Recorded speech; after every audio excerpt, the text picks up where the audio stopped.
I stood in that sterile conference room, my fingers wrapped around a crumpled $15 coffee gift card, while our new parent company's CEO stared at my boss with a look that could freeze molten steel. Gerald's face had drained of every drop of color after I revealed that I'd given his pathetic excuse for an appreciation gift directly to Diana Sterling, explaining how perfectly it demonstrated his budget priorities for hardworking employees. 8 years of unwavering dedication, countless unpaid overtime hours, and watching him blow thousands on pointless executive lunches while tossing me pocket change had all led to this explosive moment of absolute truth. My name is Megan, and I never imagined that a coffee shop gift card would become the catalyst for the most satisfying workplace justice I'd ever witnessed. But let me take you back to how this whole incredible story began, because the details matter when you're talking about 8 years of systematic underappreciation finally meeting its match. I'd been working at Brightwell Solutions, a mid-sized consulting firm nestled in the heart of Denver's bustling business district, since I was 20 years old. Fresh out of college with my marketing degree and stars in my eyes, I started as an entry-level administrative assistant under Gerald Hoffman, a man who seemed charming and professional during my interview, but whose true nature would reveal itself like layers of paint peeling off a rotting fence. Those first few months, I threw myself into every task with the enthusiasm of someone who genuinely believed that hard work and dedication would naturally lead to recognition and advancement. I arrived early, stayed late, volunteered for additional projects, and consistently exceeded every target Gerald set for me. When he needed someone to handle client presentations on short notice, I stepped up. When deadlines seemed impossible, I made them possible. When new hires needed training, I became their unofficial mentor while maintaining my own workload. Year after year, Gerald dangled promotions in front of me like carrots on a stick. "Next quarter, Megan," he'd promise with that practiced smile. "We just need to see how the budget looks after the holidays." Or my personal favorite, "You're definitely next in line for senior coordinator, but we need to make sure you're absolutely ready for that level of responsibility." Meanwhile, I watched newer employees with half my experience and a fraction of my results get promoted around me. I saw Gerald take credit for my innovative marketing campaigns during executive meetings, presenting my strategies and creative solutions as his own brilliant leadership. The worst part wasn't even the stolen credit. It was sitting in those meetings watching him stumble through explanations of work I'd conceived, developed, and executed while I remained invisible in the back row. The money situation had become increasingly frustrating too. In 8 years, I'd received exactly 3 raises, each one barely covering the annual increase in my health insurance premiums. While Denver's cost of living climbed steadily upward, my paycheck remained stubbornly stagnant. I'd started taking on freelance projects just to afford basic luxuries like dinner out once a month or new clothes that weren't from discount stores. But everything changed 6 months ago when Brightwell Solutions was acquired by Apex Industries, a multinational corporation with a reputation for innovative business practices and employee-focused policies. Gerald spent weeks preparing for the integration, frantically reorganizing files, scheduling team meetings, and rehearsing presentations designed to showcase his leadership effectiveness to our new corporate parents. The first sign that things might be different came during our initial video conference with Apex leadership. Diana Sterling, their CEO, spent as much time asking about employee satisfaction and workplace culture as she did discussing financial projections and growth strategies. I remember watching Gerald's confident expression falter slightly when Diana inquired about staff retention rates and professional development programs. "We pride ourselves on maintaining a tight-knit, efficient team," Gerald had responded smoothly. "Low turnover, high productivity, excellent cost management." Diana nodded politely, but I caught something sharp and calculating in her eyes, that suggested she wasn't entirely convinced by his polished presentation. Then came the week that would change everything, Company Appreciation Week. Gerald announced it during our Monday morning team meeting with the kind of theatrical flourish he reserved for moments when he wanted to seem generous and thoughtful. "I've been working closely with HR to organize something special for each department," he declared, leaning back in his chair with obvious satisfaction. "Everyone's hard work deserves recognition, and I want to make sure we're showing proper appreciation for the dedication you've all shown during this transition period." The marketing department next door received bonuses averaging $800 each. Sales got additional vacation days and expensive restaurant gift certificates. Even accounting, typically overlooked during these company-wide gestures, received weekend spa packages and premium electronics. On Friday afternoon, Gerald called me into his office with ceremonial gravity. On his desk sat a small envelope with my name written in his careful handwriting. "Megan," he began his tone, suggesting he was about to deliver profound wisdom. "8 years ago, you walked through those doors as a young college graduate with potential. Today, you're an integral part of this team's success." He slid the envelope across his mahogany desk with a gesture that probably looked generous in his imagination. "I wanted to give you something that reflects both your personality and your value to our organization." I opened the envelope with genuine curiosity, still harboring some hope that maybe finally my contributions were being acknowledged appropriately. Inside was a $15 gift card to Bean Their Coffee House, a local chain known more for convenience than quality, accompanied by a generic card that read, "Thanks for your dedication," in impersonal printed text. $15 for 8 years of service, for all those late-night successful campaigns and exceeded targets, for training his new hires and covering his mistakes and making him look competent to his superiors. "I know how much you love your coffee," Gerald said with that patronizing chuckle that had become his trademark. "Figured this would be practical and thoughtful." I managed to maintain my professional composure, thanking him appropriately, and returning to my desk with the gift card clutched in my suddenly sweaty palm. But as I sat there staring at this insulting token of appreciation, something fundamental shifted inside me. Not anger exactly. Anger would have been too hot and immediate. This was colder, more calculating. A crystalline moment of clarity about exactly who Gerald was and what my future would look like if I continued accepting his version of reality. That evening, during our scheduled integration meeting with Diana Sterling, fate handed me an opportunity I couldn't have planned if I'd tried. Diana had flown in from Apex headquarters specifically to meet with key personnel and assess the company culture firsthand. Gerald naturally had positioned himself as her primary liaison and was conducting what he probably considered a charm offensive. The meeting took place in our main conference room with Gerald presenting quarterly marketing results that were, of course, primarily my work repackaged under his leadership narrative. Diana listened attentively, asking thoughtful questions and taking detailed notes.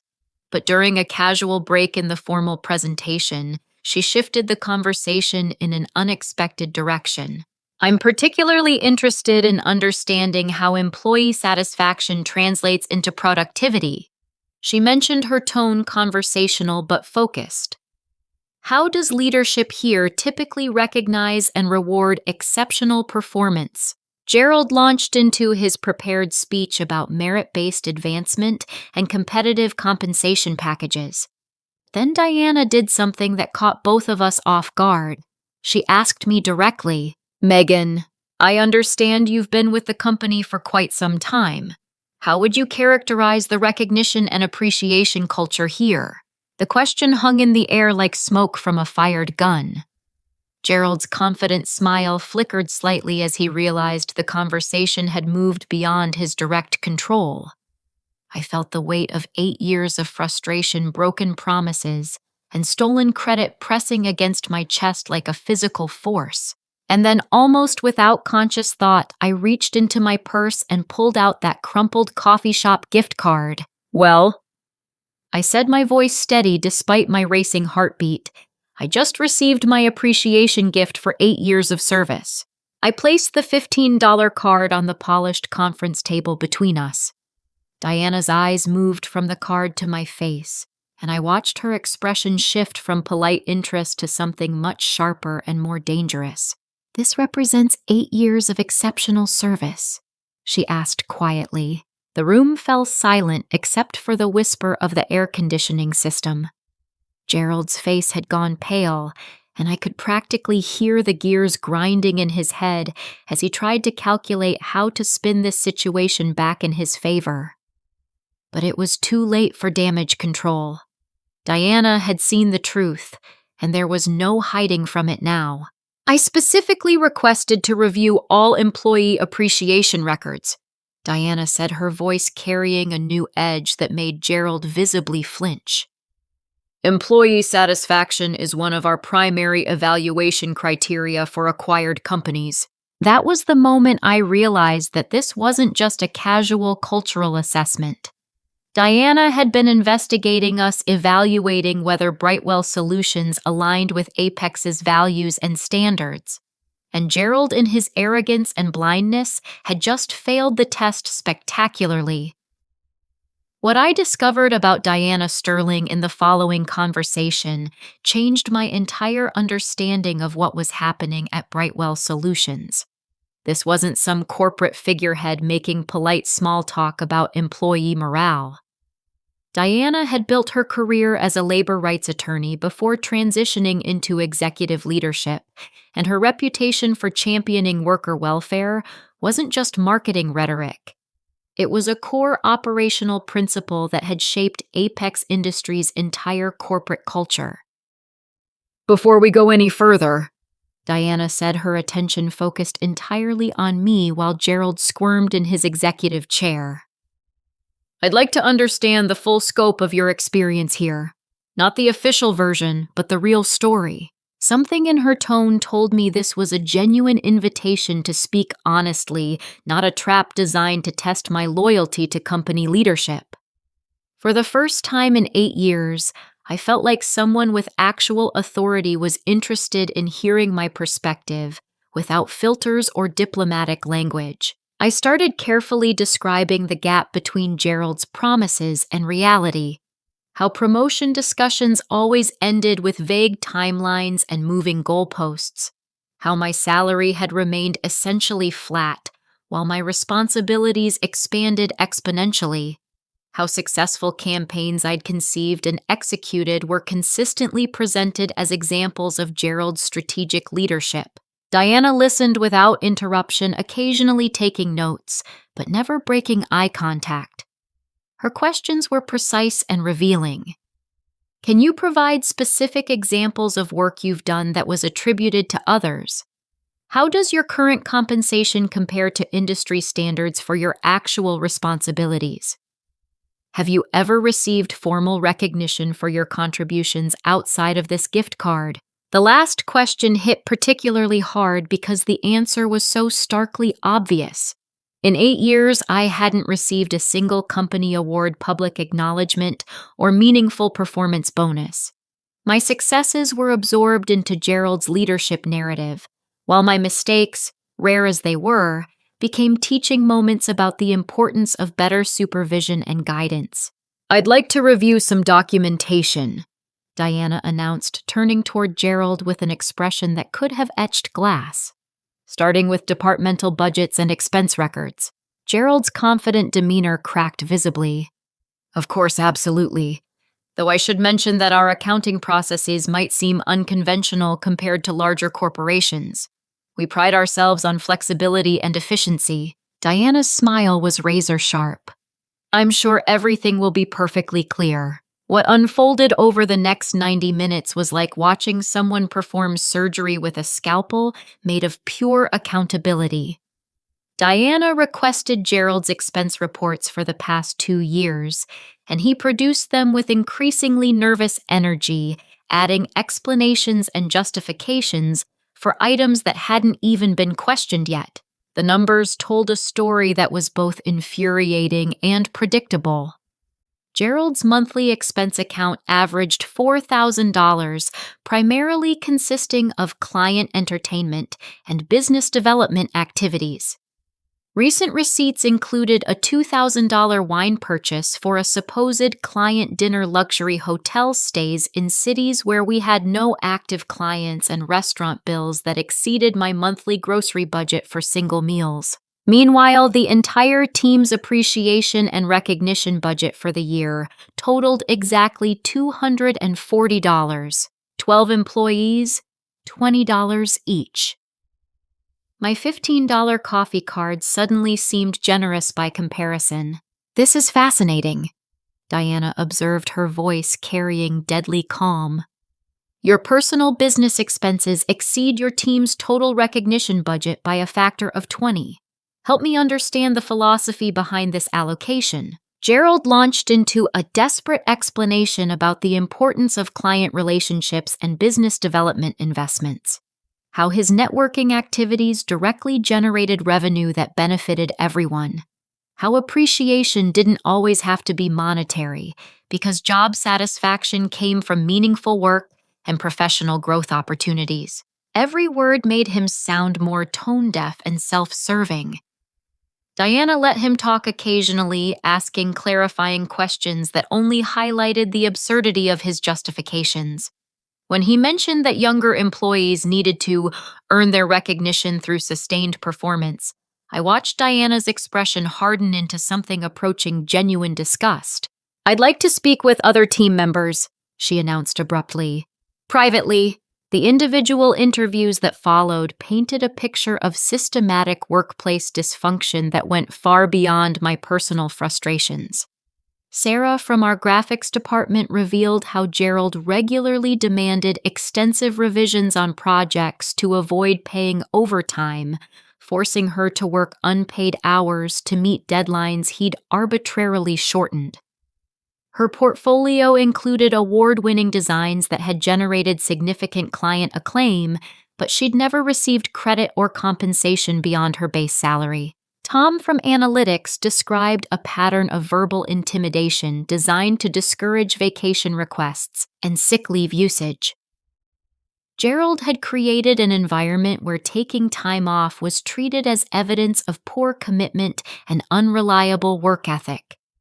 Tom hadn't taken a real vacation in 3 years because the implicit pressure made it professionally dangerous. Jennifer from Public Relations shared the most disturbing stories about inappropriate comments and subtle threats. Gerald's behavior toward female employees included personal remarks about appearance, unwelcome questions about dating relationships, and implications that career advancement might depend on maintaining his approval in ways that had nothing to do with work performance. "Has anyone ever filed formal complaints about these issues?" Diana asked. The answer was both yes and no. Several employees had attempted to report problems through official channels, but those complaints had mysteriously disappeared or been dismissed as personality conflicts and communication misunderstandings. Patricia Williams, our HR director and Gerald's longtime friend from college, had consistently protected him from accountability while creating a paper trail that made the victims look unreasonable or overly sensitive. Diana's investigation revealed a pattern that extended beyond individual grievances. Gerald's department had the highest turnover rate in the entire company, with exit interviews revealing consistent complaints about management style, lack of growth opportunities, and hostile work environment. But those exit interviews had been conducted by Patricia, and the official summaries bore little resemblance to the actual concerns employees had raised. The most damaging discovery came when Diana requested access to digital communications and financial records. Gerald's email history revealed a pattern of taking credit for subordinate work, including forwarding my campaign strategies to executives with minor modifications that made them appear to be his original ideas.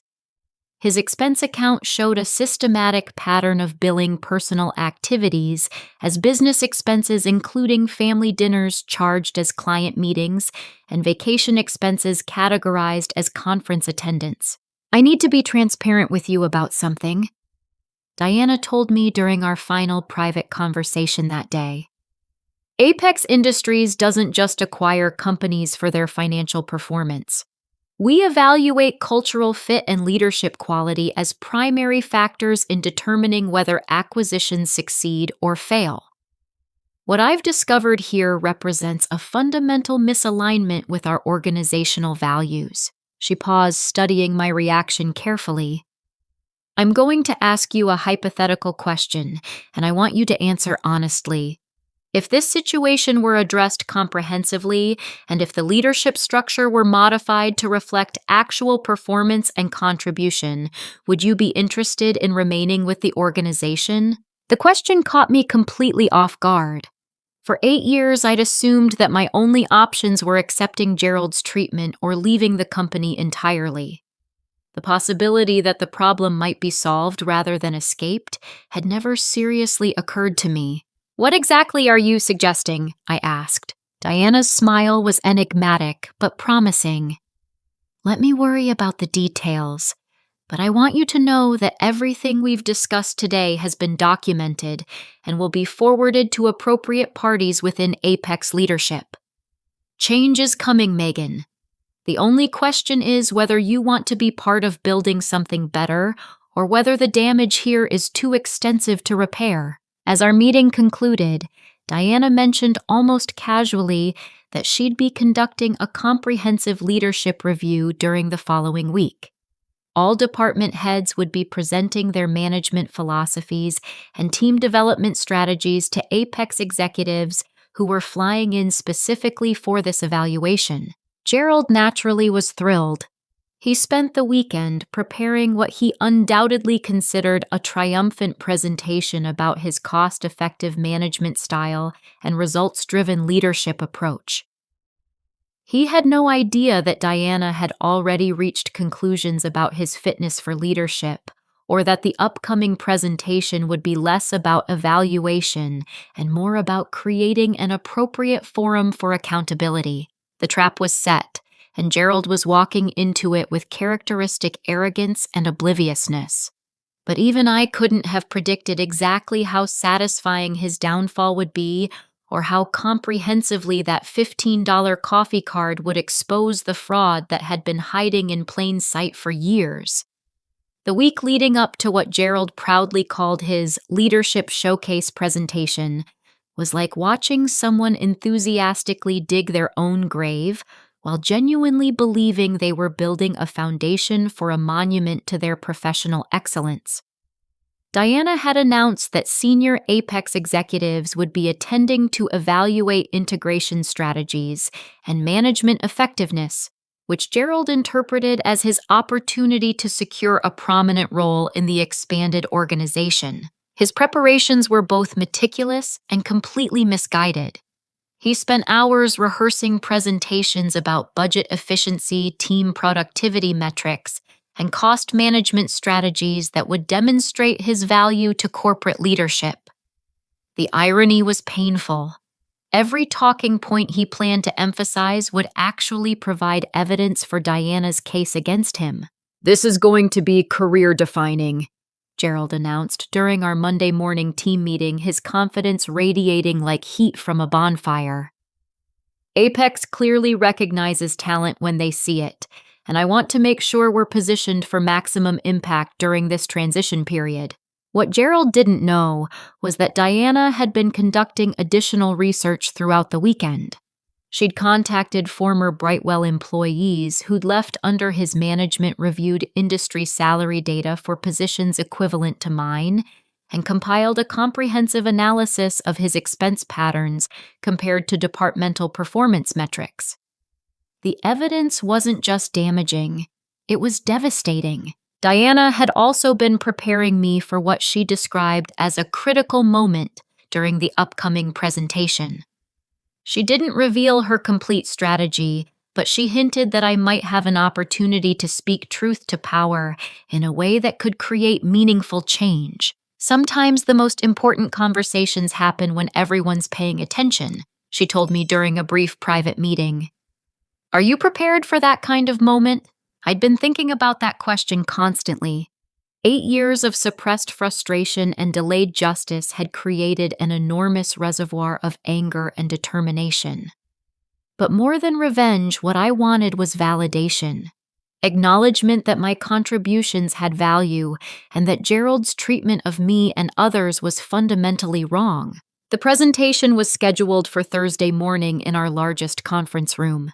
Diana had arranged for the entire leadership team to attend, including department heads, senior staff, and 3 additional Apex executives who'd flown in specifically for this evaluation.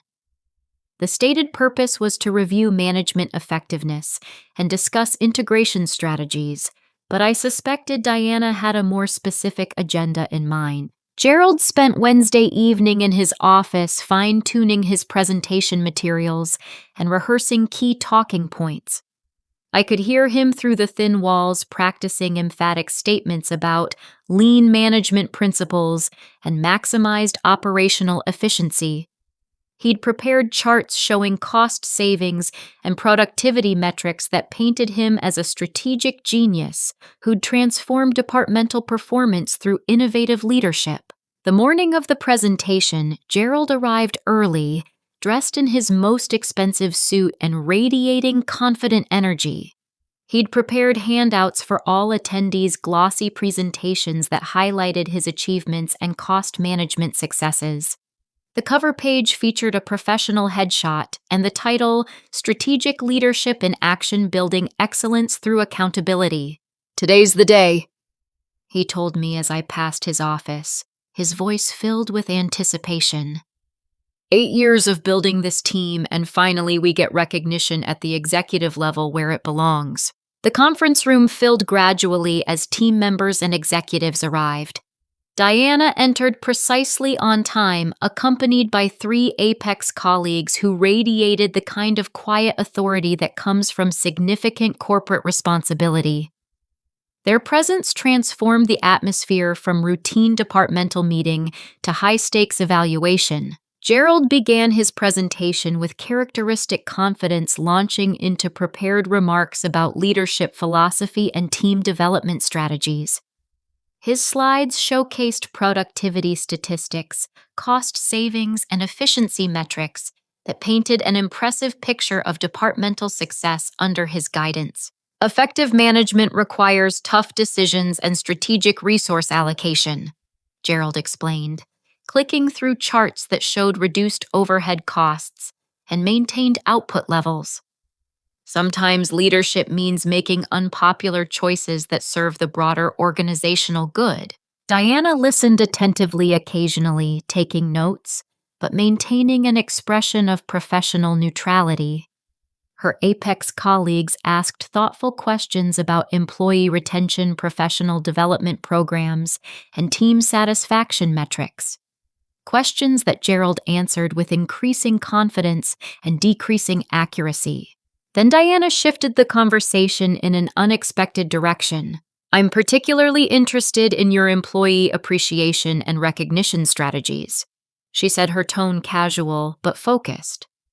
"How do you typically acknowledge exceptional performance and long-term commitment?" Gerald's eyes lit up as he recognized an opportunity to demonstrate his thoughtful leadership approach.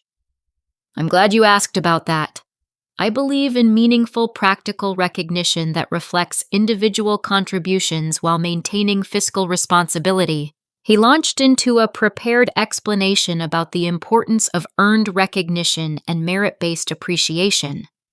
How younger employees needed to understand the value of sustained performance before receiving significant rewards. How practical gifts often meant more than expensive gestures, because they demonstrated attention to personal interests and individual preferences. "In fact," Gerald continued with obvious pride, "just last week, I presented personalized appreciation gifts to team members who've shown exceptional dedication. Each gift was carefully chosen to reflect both their contributions and their individual personalities. Diana nodded thoughtfully. That sounds very considerate. Can you give us a specific example? Gerald's smile widened as he prepared to showcase what he undoubtedly considered exemplary leadership in action. Absolutely.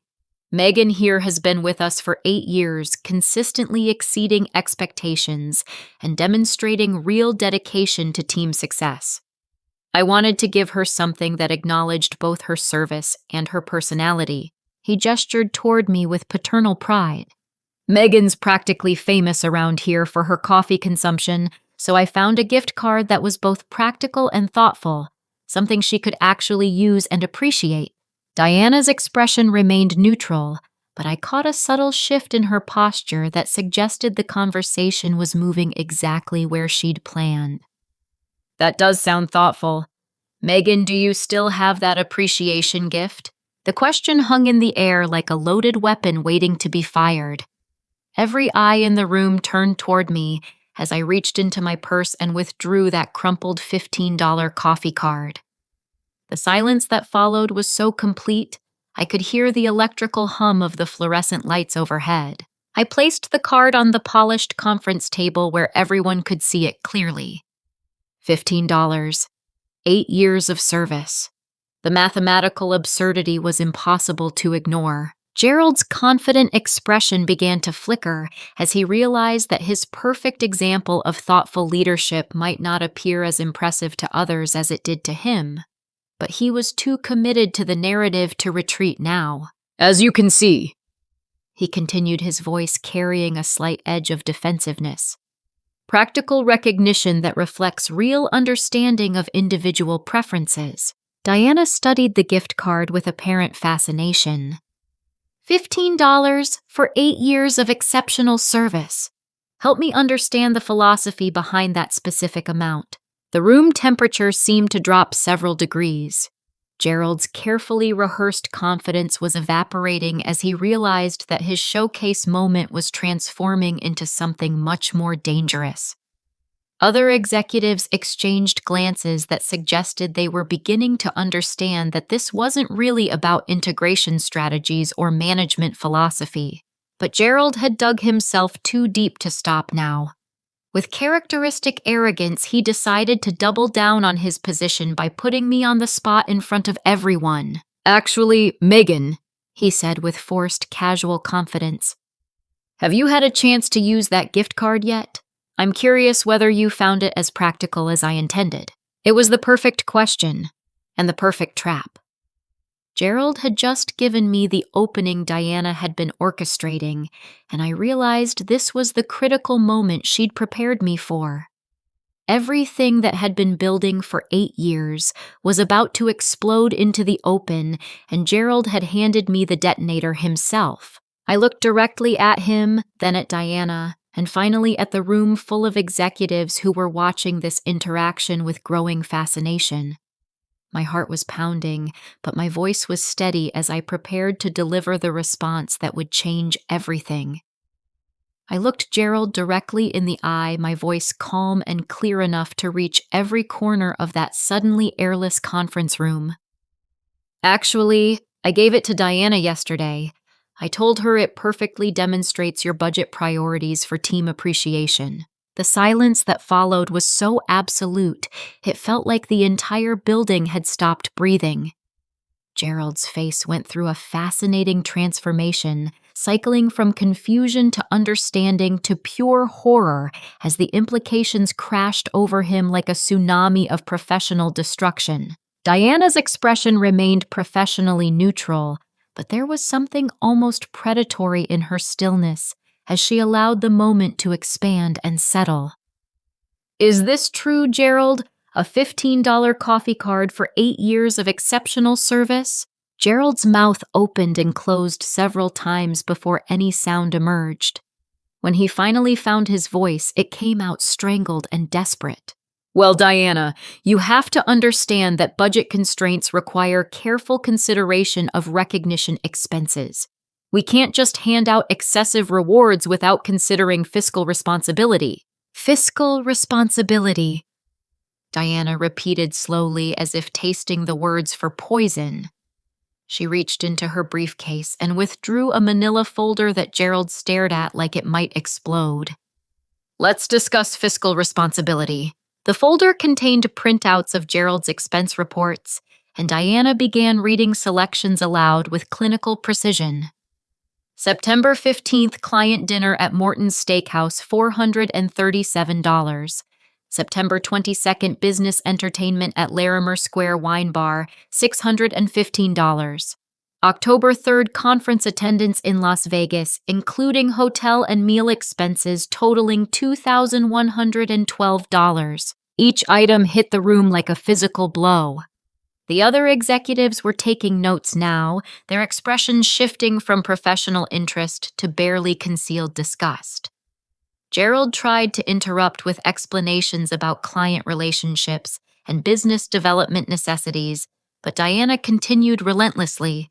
October 25th family celebration dinner charged as client entertainment, $389.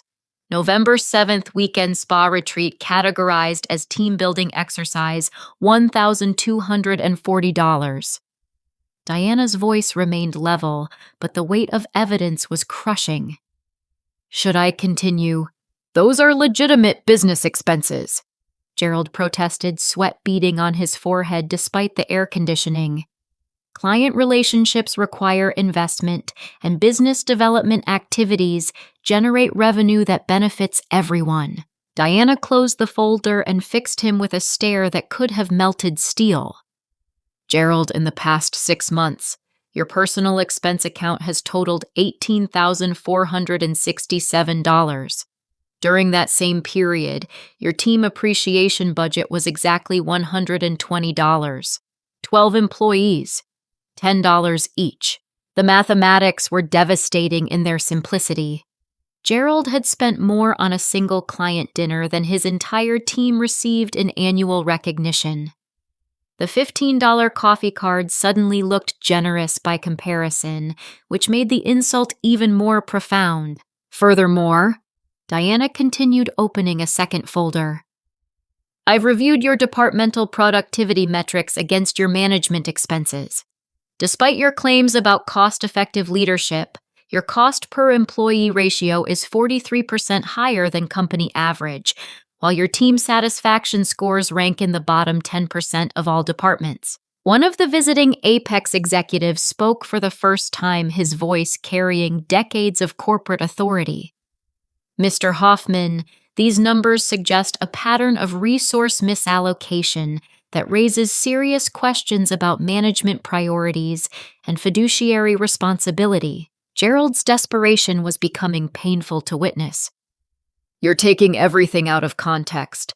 Those expenses generated client relationships that brought in significant revenue. My team's productivity levels are among the highest in the company. Produced by whom?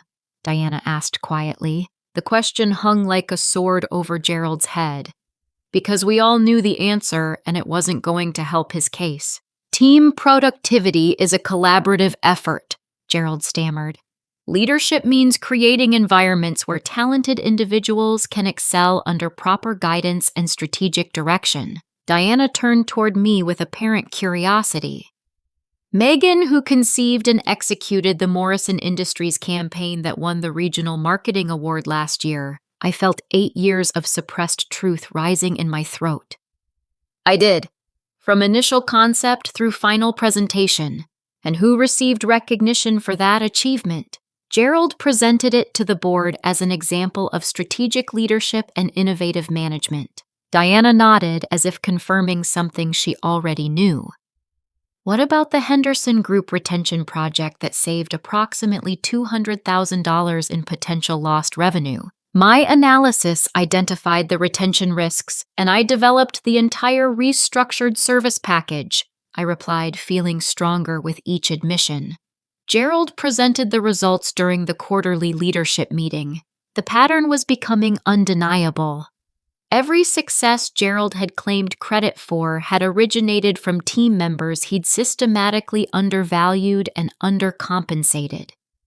His leadership consisted primarily of taking credit for other people's work, while investing company resources in his own comfort and entertainment. But Diana wasn't finished. She opened a third folder and addressed the room with the precision of a prosecutor delivering closing arguments.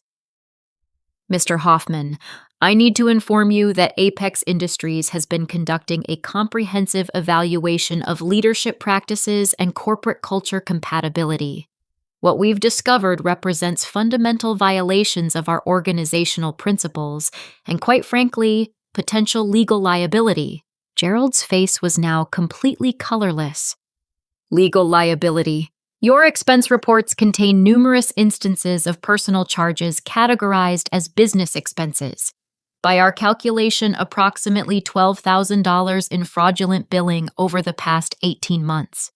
Additionally, your pattern of appropriating employee work product without attribution constitutes intellectual property theft under Colorado employment law. The room felt like the inside of a pressure cooker. Gerald was trapped in a web of his own making, every thread of evidence tightening around him with methodical precision. His attempts at explanation were becoming increasingly frantic and less coherent. This is completely unfair. He finally exploded, his professional composure cracking entirely. I've built this department from nothing. 8 years of successful leadership, and you're going to destroy my career over accounting technicalities and office politics. Diana's response was delivered with devastating calm. Mr. Hoffman, your employment with this organization is terminated immediately. Security will escort you from the building, and all company access will be revoked within the hour.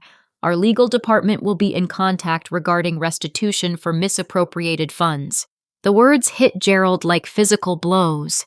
He looked around the room, desperately seeking support or sympathy from colleagues who were studying their notepads with uncomfortable intensity. The man who'd controlled my professional destiny for 8 years was being dismantled in real time, and there was nowhere for him to hide. You can't do this, he whispered, but there was no conviction left in his voice. Diana stood, her authority filling the space like a force of nature.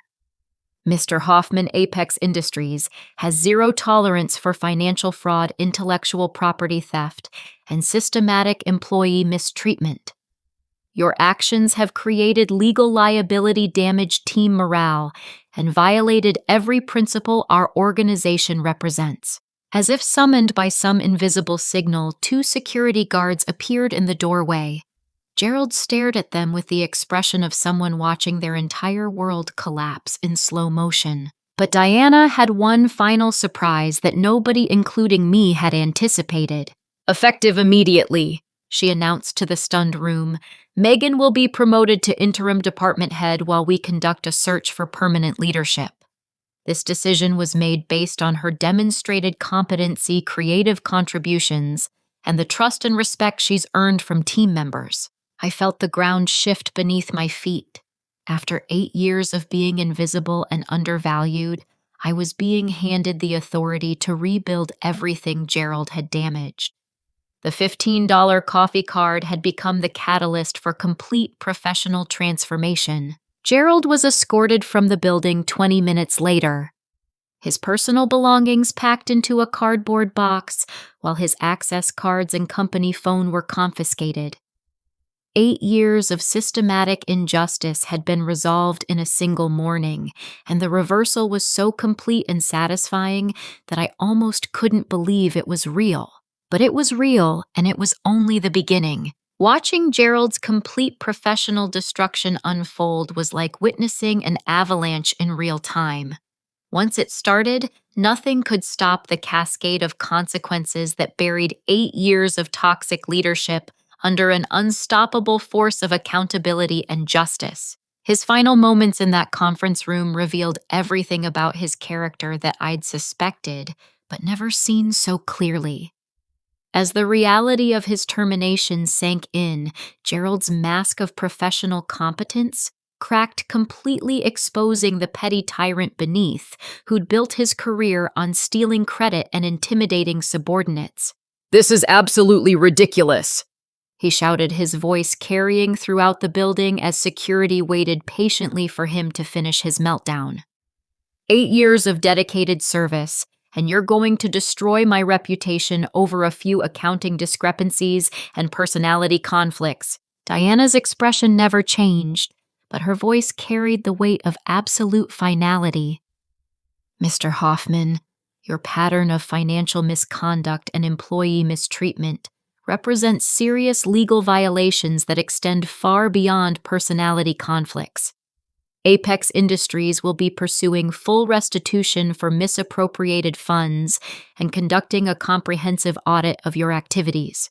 Gerald turned towards me with a look of pure hatred that made several people in the room visibly uncomfortable. This is all your fault, isn't it? 8 years, I gave you opportunities, mentorship, professional development, and this is how you repay loyalty. The accusation was so absurd and self-serving that I almost laughed. But Diana stepped between us with protective authority that left no doubt about who had power in this situation. Mr. Hoffman, you will not address Ms. Thompson directly. Your employment relationship with this company is terminated, and any further communication will go through our legal department. But Gerald wasn't finished destroying his reputation. As security began escorting him toward the door, he made one final desperate attempt to shift blame and maintain some shred of dignity. You people have no idea what real leadership looks like, he called out to the room full of executives who were watching his humiliation with professional fascination. Building a successful team requires tough decisions and strategic resource management, not catering to every employee complaint and unrealistic expectation. The words echoed off the conference room walls like the dying gasps of a deflated balloon. Every person present had just witnessed 8 years of evidence that Gerald's leadership philosophy was built entirely on self-interest and systematic employee exploitation. 20 minutes later, he was gone. 8 years of professional dominance over my life ended with a cardboard box and a security escort leaving behind only the lingering scent of his expensive cologne and a conference room full of people trying to process what they'd just experienced. But Gerald's downfall was only the first domino in a chain reaction that would transform the entire company culture. Diana immediately called Patricia Williams, our HR director, and Gerald's longtime friend into the conference room for what she diplomatically described as a clarification meeting. Patricia's arrival was like watching someone walk unknowingly into a trap that had already been sprung. She entered with her usual brisk confidence, probably expecting to help manage Gerald's transition or provide damage control for what she assumed was a minor personnel issue. Patricia, Diana began with clinical precision. I need to discuss your role in managing employee complaints and documentation over the past several years. The color drained from Patricia's face as she realized this wasn't about supporting Gerald. This was about evaluating her own professional conduct. Diana produced another folder, this one containing email records and documentation that Patricia had assumed were safely buried in digital archives. We've recovered several employee complaints that were filed through official channels but never reached appropriate resolution, Diana explained, spreading printouts across the conference table like evidence in a criminal trial. Harassment complaints, workplace safety concerns, wage and hour violations, all documented, all dismissed, all covered up. Patricia's attempts at explanation were even more pathetic than Gerald's had been. She claimed that most complaints were misunderstandings that required gentle guidance rather than formal investigation. That her job was to protect both employees and management from unnecessary conflicts that could damage team cohesion. Protecting management from accountability isn't human resources, Diana stated flatly. It's corporate conspiracy. The evidence against Patricia was overwhelming. Email threads showing her warning Gerald about potential investigations.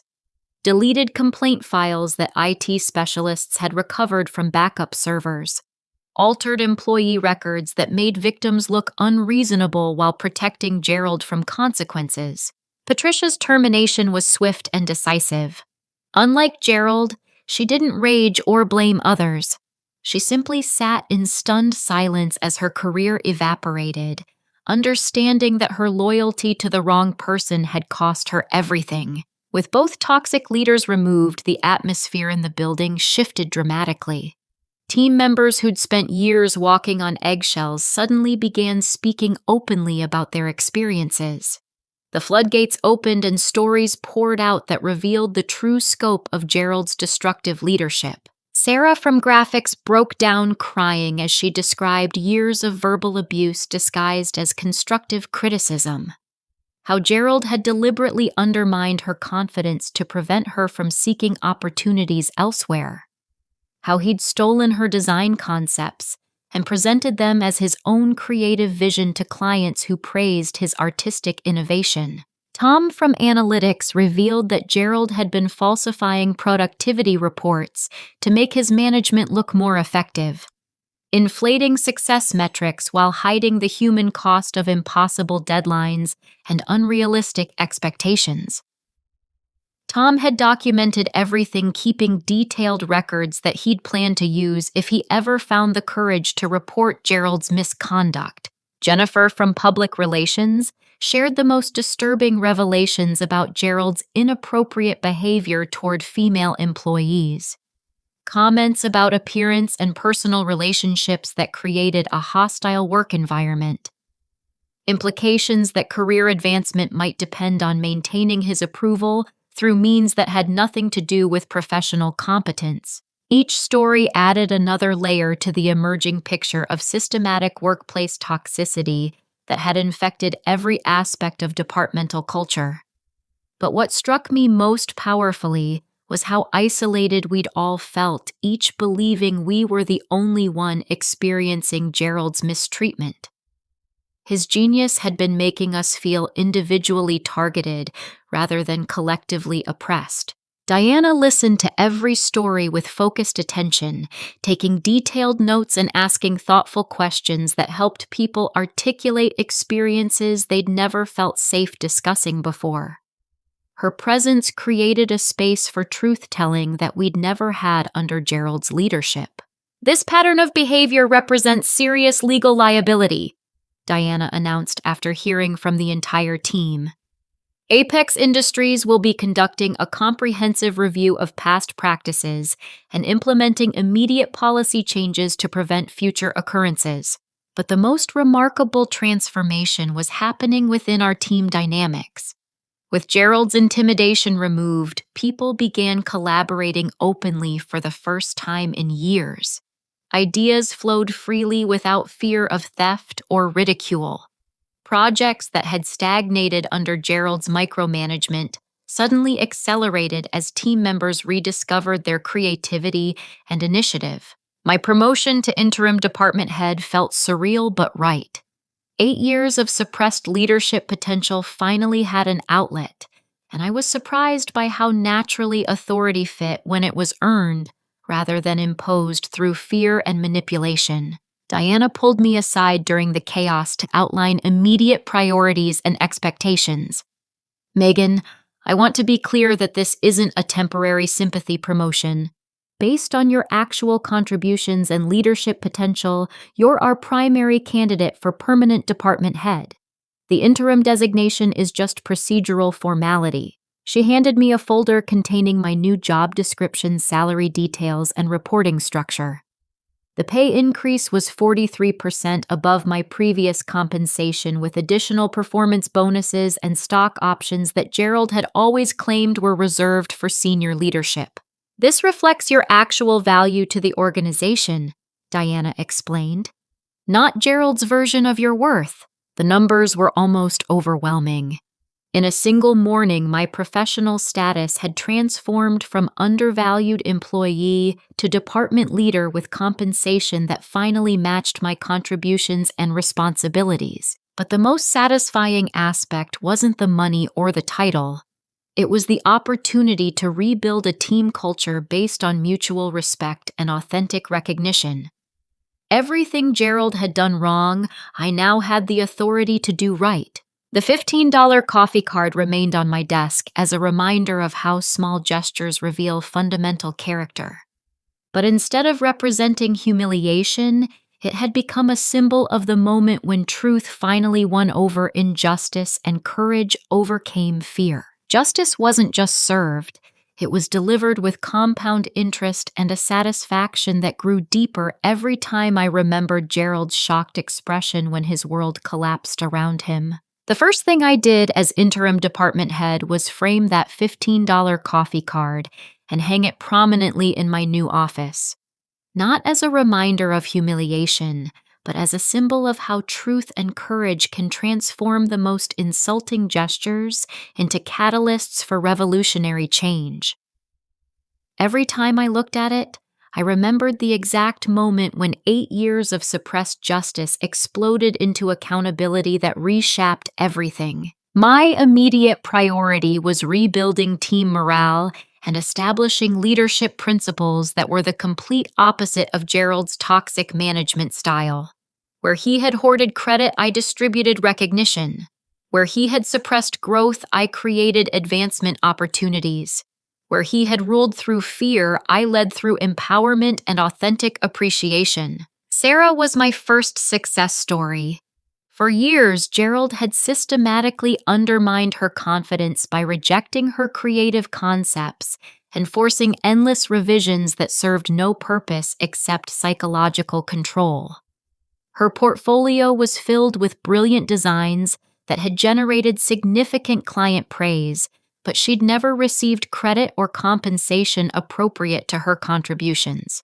Within my first week as department head, I submitted Sarah for promotion to senior graphic designer with a salary increase that reflected her actual value to our organization. The recommendation was approved immediately, along with retroactive recognition for designs that had won industry awards under Gerald's stolen credit. "I can't believe this is really happening," Sarah told me through tears of relief and gratitude. For 3 years, I thought I wasn't good enough because Gerald kept telling me my work needed improvement. I started doubting my own abilities. Tom's situation required different but equally important interventions. His analytical skills were exceptional, but Gerald had prevented him from presenting his findings directly to clients or executives, claiming that junior staff needed extensive supervision before handling high-level communications. Tom's insights had driven multiple successful campaigns, but Gerald had always served as intermediary, translating Tom's work into his own executive presentations. I immediately appointed Tom as lead analyst with direct client access and presentation responsibilities. His first independent client meeting resulted in a contract expansion worth $120,000 annually, generated entirely through Tom's strategic recommendations and analytical expertise. "Gerald always said I wasn't ready for client interaction," Tom admitted during our one-on-one meeting. "I believed him because he was my supervisor, but working directly with clients feels natural and exciting. I should have been doing this years ago." Jennifer's transformation was the most dramatic because Gerald's treatment of her had been the most personally destructive. His inappropriate comments and implied expectations had created an environment where she felt constantly defensive and professionally vulnerable. Her innovative public relations strategies had generated significant media coverage and client satisfaction, but she'd never felt secure enough to advocate for herself or pursue advancement opportunities. I promoted Jennifer to PR director with full creative authority and budget control. Her first initiative was a rebranding campaign that positioned our company as an industry leader in ethical business practices, a transformation that felt deeply personal given our recent experiences with toxic leadership. "For the first time in years, I feel like I can be myself at work," Jennifer shared with obvious relief. "Gerald made me feel like I had to constantly prove I belonged here. Now I can focus on doing great work instead of just surviving each day."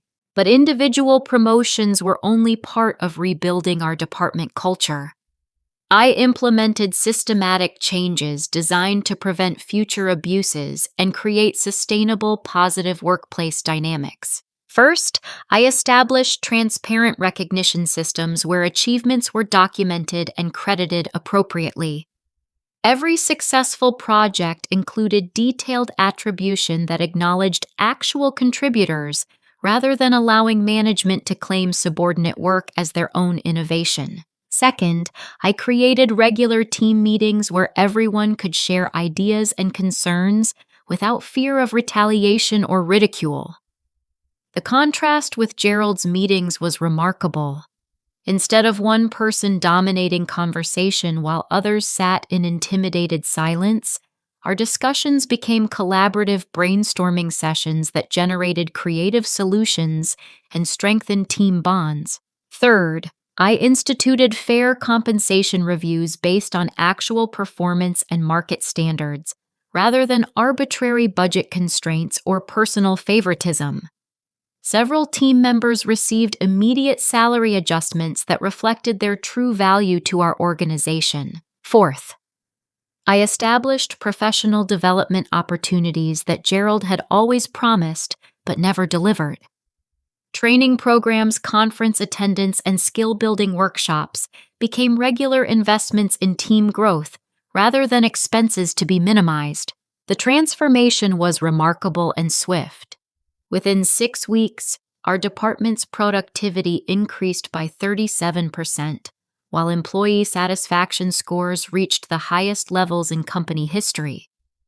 Team members who'd been considering resignation decided to stay and contribute to rebuilding something positive from Gerald's wreckage. Diana visited regularly to monitor progress and provide guidance, but her supervision felt supportive rather than suspicious. She was genuinely invested in our success and provided resources and authority necessary to implement meaningful changes. "You've accomplished something extraordinary here," Diana told me during one of our monthly reviews. "Not just improved performance metrics, but complete cultural transformation. This department is becoming a model for ethical leadership throughout Apex Industries." The irony wasn't lost on me that Gerald's systematic failures had created an opportunity to build something better than what existed before his misconduct was exposed. His negative example provided a clear blueprint for positive leadership practices, and his removal had eliminated the primary obstacle to team success. 6 months after that explosive conference room confrontation, I received official confirmation of my permanent appointment as department head. The interim designation was removed along with additional compensation increases and long-term incentive packages that reflected my proven leadership effectiveness. But the most meaningful recognition came from team members whose professional lives had been transformed through ethical leadership and authentic appreciation. Sarah's designs were winning national awards and generating client referrals that expanded our business significantly. Tom's analytical insights were being requested by other departments who recognized his strategic value. Jennifer's public relations innovations were establishing our company as an industry leader in workplace culture and ethical business practices. The $15 coffee card had become a company legend. New employees heard the story during orientation as an example of how individual courage can create systematic change and how authentic leadership recognizes and develops talent rather than exploiting and suppressing it. Gerald's career never recovered. Word spread quickly through Denver's business community about his termination for fraud and employee mistreatment. The legal proceedings resulted in full restitution plus penalties, and his professional reputation was permanently damaged by documented evidence of systematic misconduct. Patricia faced similar consequences with her HR credentials revoked, and her ability to work in human resources effectively ended. The message sent throughout our industry was clear. Toxic leadership and complicit administration would face serious personal and professional consequences. But beyond individual accountability, The real victory was creating a workplace where talent could flourish and contributions were valued appropriately. Everything Gerald had done wrong provided a roadmap for doing things right, and the contrast was transformational for everyone involved. Looking back on that morning when I placed a crumpled $15 coffee card on a conference room table, I realized that moment represented more than workplace justice. It was proof that truth has power when spoken courageously, that authentic leadership creates rather than destroys, and that sometimes the smallest gestures reveal the deepest character flaws that can't survive exposure to accountability. The best part was knowing that Sarah, Tom, Jennifer, and every future team member would work in an environment where their contributions were recognized, their growth was supported, and their dignity was protected.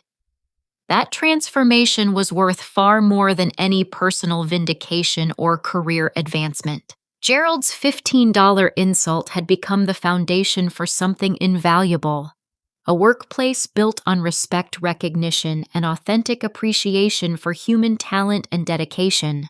2 years have passed since that transformative morning when a $15 coffee card exposed 8 years of systematic fraud and abuse, and the lessons learned from that experience have shaped not just my career, but my entire understanding of leadership, courage, and personal worth. Today, as I sit in my office with that framed coffee card hanging behind my desk, I'm struck by how profoundly a single moment of truth-telling can reshape reality for everyone involved. What started as an insulting gesture of false appreciation became the catalyst for justice that rippled through our entire organization and beyond. Our department has become a showcase for ethical leadership within Apex Industries. Productivity has increased by 68%, while maintaining the highest employee satisfaction scores in company history. Sarah's designs have won 3 national awards and generated over $2 million in new business through client referrals. Tom's analytical innovations have been adopted by other divisions, and he's been promoted to senior strategic analyst with compensation that reflects his true value. Jennifer's public relations work has positioned our company as an industry leader in workplace culture, earning recognition from business journals and professional organizations. But the numbers, impressive as they are, don't capture the most important transformation: the restoration of human dignity and professional respect that had been systematically destroyed under Gerald's toxic leadership. Team members who once worked in fear and frustration now approach each day with enthusiasm and confidence. The creativity and collaboration that flow naturally when people feel valued and supported have generated innovations that no amount of intimidation or micromanagement could ever produce. The legal proceedings against Gerald concluded 8 months ago with complete restitution for stolen funds, plus additional penalties for fraud and wage violations. His attempt to find comparable employment failed when background checks revealed the circumstances of his termination. The consequences extended beyond financial recovery to professional devastation that served as a warning throughout our industry about the real costs of toxic leadership. Patricia's career in human resources ended permanently with professional sanctions that prevented her from working in employee relations anywhere. Her complicity in covering up Gerald's misconduct carried consequences as severe as his direct violations, sending a clear message that enabling abuse is as destructive as committing it. But beyond individual accountability, the most significant impact has been industry-wide recognition of how workplace culture affects every aspect of business performance. Our story has been featured in management journals and business school case studies as an example of how ethical leadership creates sustainable competitive advantages, while toxic management destroys value at every level. 6 months ago, I received an unexpected phone call that put everything in perfect perspective.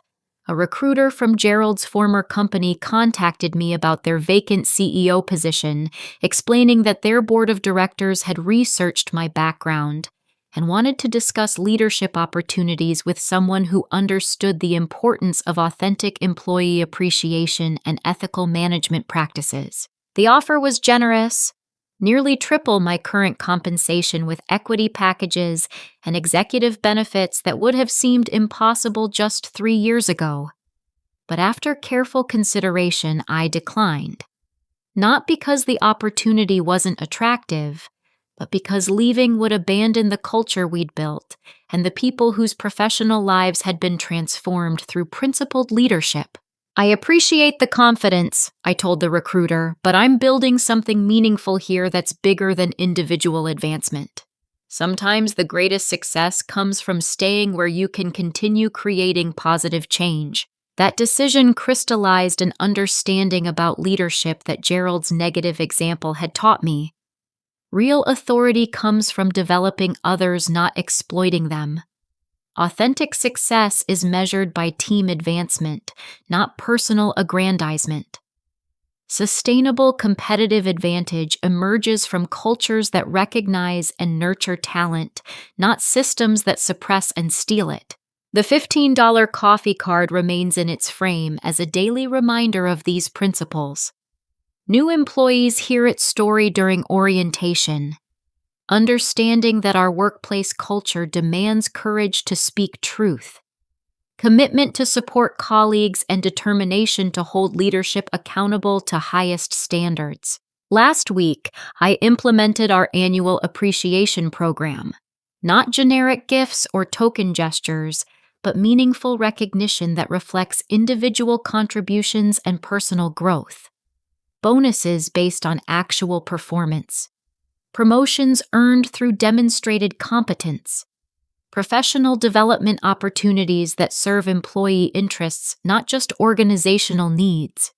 Recognition that acknowledges specific achievements rather than general presence. The contrast with Gerald's pathetic coffee card gesture is stark and intentional. Every recognition decision reinforces our commitment to authentic appreciation that respects human dignity and professional worth. Recently, I've been invited to speak at leadership conferences about transforming toxic workplace cultures into environments where talent flourishes.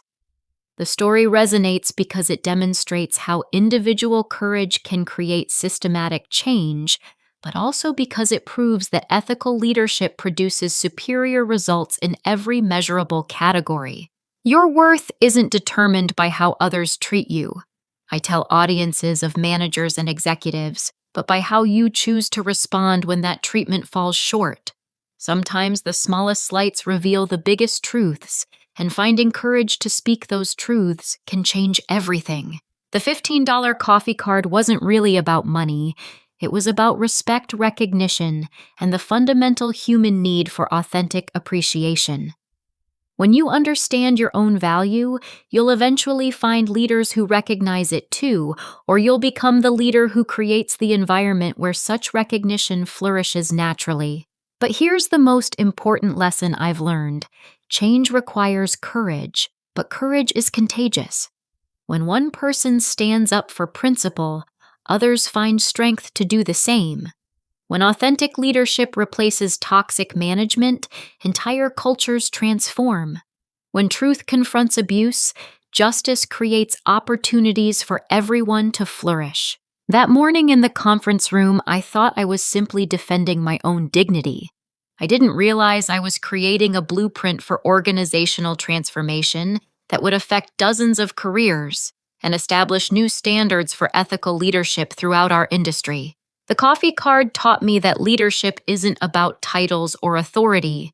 It's about creating conditions where people can do their best work while feeling respected and valued. It's about recognizing that human talent is the most precious resource any organization possesses, and that protecting and developing that talent is the highest responsibility of anyone in authority. Today, when I face difficult decisions or challenging situations, I ask myself what message my actions send about the value I place on human dignity and professional integrity. The $15 coffee card serves as both warning and inspiration. a reminder that our choices reveal our character and that character ultimately determines whether we build or destroy the communities we're privileged to lead. Your workplace experiences may be different from mine, but the principles remain universal. Authentic appreciation creates loyalty and innovation. Ethical leadership generates sustainable results. Individual courage can transform entire systems when it's backed by unwavering commitment to truth and justice. The greatest leaders aren't those who demand recognition for themselves, but those who create environments where everyone's contributions are acknowledged and valued appropriately. Sometimes it takes a $15 insult to reveal the $1,000,000 opportunity to build something better. Have you ever experienced a moment when someone's small action revealed their true character and changed how you saw everything? What would you do if you discovered your boss was systematically taking credit for your work while treating you and your colleagues with contempt? Share your thoughts in the comments below. I'd love to hear about times when you found the courage to stand up for your principles even when it felt risky. If this story resonated with you, please give it a like and subscribe for more stories about finding strength in difficult situations and creating positive change in challenging environments.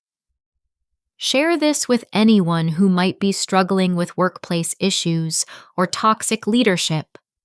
Sometimes knowing that others have faced similar challenges and found ways to overcome them can provide the courage needed to take action. Thank you for listening to my story and for believing that individual courage can create meaningful change. Remember that your value isn't determined by how others treat you, but by how you choose to respond when you know you deserve better. Keep fighting for workplaces where everyone's contributions are recognized and where authentic leadership creates opportunities for everyone to flourish.